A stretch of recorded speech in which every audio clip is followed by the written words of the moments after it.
టీమిండియాలో రికార్డులు అనగానే top batter Virat కోహ్లీనో లేదా కెప్టెన్ రోహిత్ శర్మనే అందరికీ గుర్తొస్తారు. ఎందుకంటే ఇప్పటి టీంలో బ్యాటింగ్లో మోస్ట్ రికార్డ్స్ వీళ్ళ పేరు మీదే ఉన్నాయి. వరల్డ్ క్రికెట్లో ఎన్నో అన్బ్రేకబుల్ రికార్డ్స్ను ఈ ఇద్దరు బ్రేక్ చేశారు.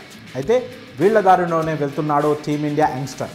టీమిండియాలో ఛాన్స్ దొరికిన ప్రతిసారి అద్భుతమైన ఆట తీరుతో అదరగొడుతున్నాడు. ఎన్నో పాత రికార్డులకు పాత్ర పెడుతున్నాడు. తాజాగా మరో పాత రికార్డు బూజు దులిపాడు. అతడే యంగ్ ఓపెనర్ యశస్వి జైస్వాల్.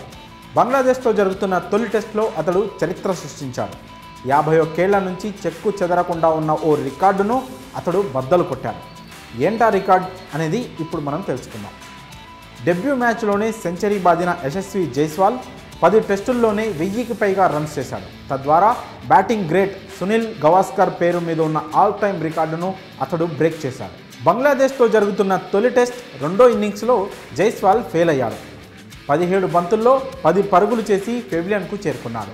అయితే విఫలమైనా కానీ రెండో ఇన్నింగ్స్తో ఓ అరుదైన ఘనత సాధించాడు. కెరియర్లో మొదటి 10 టెస్టు మ్యాచ్ల్లో అత్యధిక రన్స్ చేసిన టీమిండియా క్రికెటర్గా రికార్డు క్రియేట్ చేశాడు.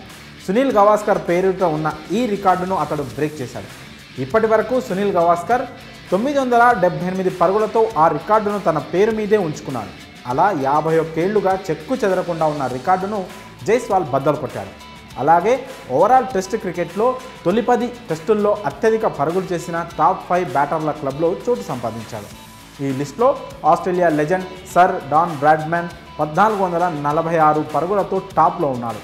బ్రాడ్మ్యాన్ తర్వాత ఎవర్టన్ విక్స్ 1125 పరుగులతో, జార్జ్ హెడ్లీ 1102 పరుగులతో 2-3 స్థానాల్లో ఉన్నారు. వాళ్ళ తర్వాత 1094 పరుగులతో జైస్వాల్ 4వ స్థానంలో నిలిచాడు. ఇక బంగ్లాదేశ్తో తొలి టెస్ట్లో మొదటి ఇన్నింగ్స్లో హాఫ్ సెంచరీతో మెరిసిన జైస్వాల్ సెకండ్ ఇన్నింగ్స్లో 10 పరుగులు చేసి నహీద్ రాణా బౌలింగ్లో అవుట్ అయ్యాడు.